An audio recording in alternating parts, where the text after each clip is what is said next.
ഉമ്മ നാട്ടിൽ കഴിഞ്ഞ കൊറേ സമയൊക്കെ ഉണ്ട്. ഇത് ഗോൾഡ് ആണോ? അല്ലെങ്കിൽ ഇപ്പൊ ആരാണ് ഈ ഗോൾഡിനൊക്കെ ഇത്ര റേറ്റ് ഉള്ളപ്പോ താഴൊക്കെ ഇട്ടിട്ട് പോകാൻ പോണില്ല അമ്മ. ഇതെങ്ങോട്ട് പോയി? അപ്പൊ ഉമ്മ ഇവിടെ ഇരിക്കായിരുന്ന? ഇവിടെ നല്ല കളക്ഷൻസ് ഉണ്ട്. നീ ഇച്ചിക്കാനെ വിളിച്ചിട്ട് ഒന്ന് സപ്പോർട്ട്. ഹലോ റിച്ചുക്ക, ഞങ്ങളിപ്പോ ഉള്ളതില്ലേ കറാമ സെന്ററിലെ താജ്വി ഗോൾഡൻ ഡയമണ്ട്സിലാണ്. ഇവിടെ ആണെങ്കിൽ കൊറേ കളക്ഷൻസ് ഉണ്ട്. വെറും 299 ദിർഹംസ് തൊട്ടിട്ടാണ് ഇവിടെ ഡയമണ്ട്സിന്റെ പ്രൈസ് സ്റ്റാർട്ട് ചെയ്യണത്. പിന്നെ ഇവിടെ ഡയമണ്ടിന് 50 to 60% ഓഫും ഉണ്ട്. അത് മാത്രല്ല light weights and daily wear ഓർണമെന്റ്സിന്റെ ഫെസ്റ്റിവൽ നടക്കുന്നുണ്ട്.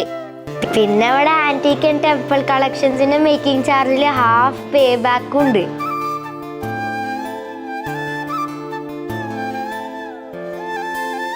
പിന്നെ നമ്മളുടെ ഓൾഡ് ഗോൾഡ് ഒക്കെ എക്സ്ചേഞ്ച് ചെയ്യണമെങ്കിലേ ഇവിടെ 0% എക്സ്ചേഞ്ച് വാല്യൂ ഉണ്ട്. നിച്ചുക ഞങ്ങളെ പർച്ചേസ് ഒക്കെ കഴിഞ്ഞിട്ടാ. അതിനല്ല ഇവിടെ ടാബി.